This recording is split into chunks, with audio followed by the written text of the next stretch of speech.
وہی ہر کسی کی شہرگ اڑا دینے والا خطرناک انداز، تیور ایسے کہ جو مجھے دھوکہ دے گا اس کا کفارہ اسے اسی زندگی میں ادا کرنا ہی ہوگا۔ ویسی ہی چال جو شکاری کی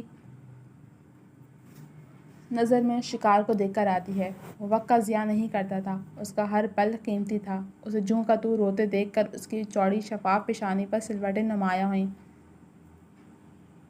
گناہ کر گزرنا اور پھر انجام کے ڈر سے آنسو بہانا، کیا صرف یہی آتا ہے تمہیں؟ ان آنسوؤں کو خود صاف کر لو، ورنہ میرا طریقہ اور انداز دونوں ہی تمہیں بالکل نہیں بھائیں گے۔ ہر احساس سے عاری سرد لہجہ، اس کے حکم پر وہ دونوں گالوں کو زور سے ہاتھ کی پشت سے رگڑتی بیڈ پر سے کمفرٹر ہٹاتے اٹھی تھی۔ وہ اس کے بہت نزدیک تھی، یہاں تک کہ وہ اس کی تیز دھڑکنوں کا ردھم بخوبی سن سکتا تھا، جن دھڑکنوں نے کمرے کے سکون کو تہہ و بالا کیا تھا۔ یہ ہے تمہاری سزا۔ وہ اس کے ایک ہاتھ میں ہتھ کڑی لگا کر بند کرتا دوسری کڑی اپنی کلائی میں باندھ گیا۔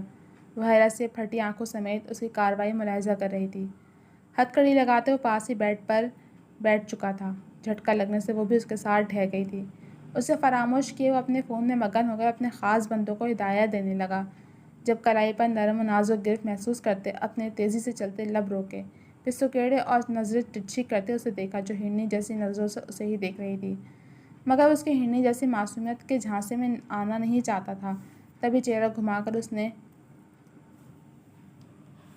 ایک بے تاثر نظر اپنی مضبوط چوڑی کلائی پر ڈالی جسے نرم و نازک دودھیا ہاتھ نے اپنے گرفت میں لے رکھا تھا۔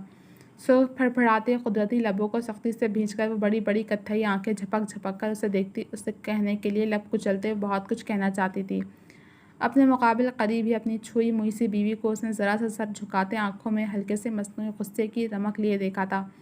اس کے ذرا سی سرختی لیے تیوروں سے دیکھنے پر اس کی آنکھوں سے آنسو لڑی کی صورت سرخ و سفید گالوں پہ بہتے جا رہے تھے، جن پر بجا سرخ نشان پڑ گئے تھے، جو اس لڑکی کے رگڑ رگڑ کر آنسو صاف کرنے کا نتیجہ تھے۔ پھر نظر اس شان سے جگمگاتے تھپڑ کے نشان پر جا ٹھہری جو تھوڑی دیر پہلے اس نے ہی تمغے کی صورت اس کے چہرے پر سجایا تھا، جو اسے دیکھتے نہ جانے کیوں پچھتاووں کے گہرے دلدل میں دھکیل گیا تھا۔ کیا وہ غصے میں اتنا اندھا ہو گیا تھا کہ اس کو نقصان دے بیٹھا تھا؟ وہ لڑکی جو اس کی سانسوں میں کیا روح میں حائل ہونے کے قریب تھی، اچانک زندگی میں پہلی بار شدت سے خود کو سزا دینے کا جی چاہا، نفرت ہوئی تھی خود سے۔ اسے ڈبڈبائی نظروں سے خود کو دیکھتا پا کر وہ لب بھینچ گیا۔ کس قدر نازک اور معصوم تھی وہ، لیکن ایک غلطی نے اس کو ڈیمن کی سزا کا مستحق بنا ڈالا تھا۔ ایک بات کرنی ہے مجھے، ماریں گے تو نہیں یا پھر سزا تو نہیں دیں گے؟ وہ معصومیت سے سوں کرتے آنکھوں میں خوف لیے اس شخص سے پوچھ بیٹھی جس نے اپنے اندر کے بھیڑیے کو پتہ نہیں کس طرح شانت کر کے سلایا تھا۔ سرخ ناک کو ہاتھ کے پشت سے مسلتی وہ سر اٹھا کر بولی، باریک مدھر آواز، مومل سا انداز ڈیمن کا دل کیا وہ بولتی رہے، وہ سنتا ہی رہے۔ آپ مجھے جانے دیں پلیز۔ اسے کچھ بولتا نہ دیکھ وہ ہمت کرتے اپنی بات کہہ گئی، مگر اس کے تیزی سے بدلتے تاثرات دیکھ وہ جان گئی کہ وہ بیل مجھے مار کہہ چکی ہے۔ کیا کہا تم نے؟ ذرا دوبارہ کہنا۔ ایک ہاتھ سے اس کا بازو پکڑ کر جھٹکتا وہ چبا چبا کر بولا۔ اس کی آنکھوں کا رنگ مزید گہرا ہوا تھا۔ اپنے بازو پر اس کی سخت گرفت اور کھردرا لب و لہجہ محسوس کر کے اس کی جان ہوا ہونے لگی تھی۔ بھلا کیا ضرورت تھی خود کو شیر کی کچھار میں ڈالنے کی؟ کچھ نہیں، میں تو کہہ رہی تھی اب آپ کو چھوڑ کر کہیں نہیں جاؤں گی۔ میں نے ایک غلطی کر دی، دوبارہ نہیں کروں گی، معاف کر دیں۔ وہ فر بولتے سہمی ہوئی نظروں سے اسے دیکھنے لگی کہ شاید اپنی من پسند بات سن کر وہ اسے بخش دے گا۔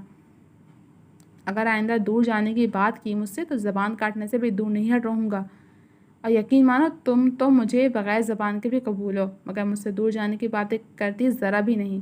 اور اگر اب غلطی سے بھی تم نے بھاگنے کی کوشش کی تو یاد رکھو یہ جو میں نے ہم میں فاصلہ رکھ کر تمہیں رعایت دے رکھی ہے نا، چھین لوں گا میں، پھر چاہ کر بھی تم مجھ سے دور نہ جا پاؤ گی، اپنے جسم سے میری ہی خوشبو پاؤ گی۔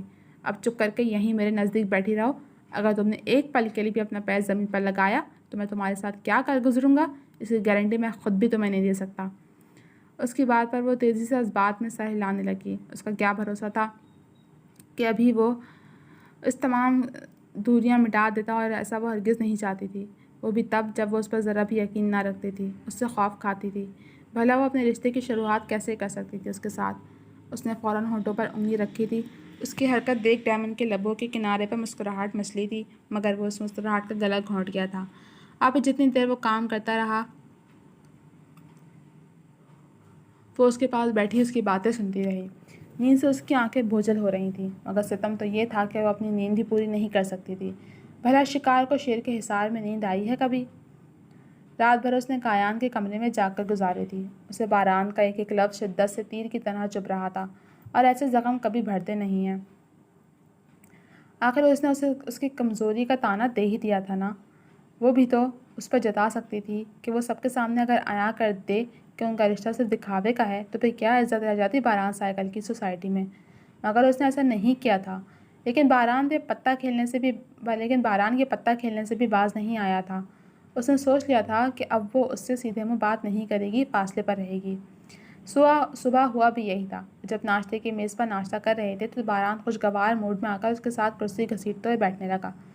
Good morning Mrs. اس سے پہلے کہ وہ کرسی پر بیٹھتا، کایان اچھل کر شہزاد کی گود سے اس کرسی پر بیٹھ گیا جو باران نے اپنے لیے کھینچی تھی۔ وہ آنکھیں ترچھی کیے کایان کی اس حرکت کو ملاحظہ کرنے لگا۔ بھلا اس بات کا کیا مطلب تھا؟ کایان کے چہرے پر بھی غصے بھرے تاثرات تھے۔ I hate you. اپنے بچے کے منہ سے یہ جملہ سنتے اسے حیرت کا شدید جھٹکا لگا تھا۔ What do you mean by that? وہ غصے سے بولا۔ حیرت زدہ تو باران کی ماں بھی رہ گئی تھی کہ بھلا کایان اس سے اس طرح بات کیوں کر رہا تھا۔ شہزاد بھی اس کو دیکھ رہی تھی جیسے اس کی اس حرکت کا مطلب جاننا چاہ رہی ہو۔ وہ باپ بیٹا ایک دوسرے پر طنز کے تیر کستے تھے، مگر کبھی کایان نے اس سے یوں نفرت کا کھلا اظہار نہیں کیا تھا۔ ابھی ایکسپلینیشن دو۔ اس بدتمیزی کا مقصد کیا تھا آخر؟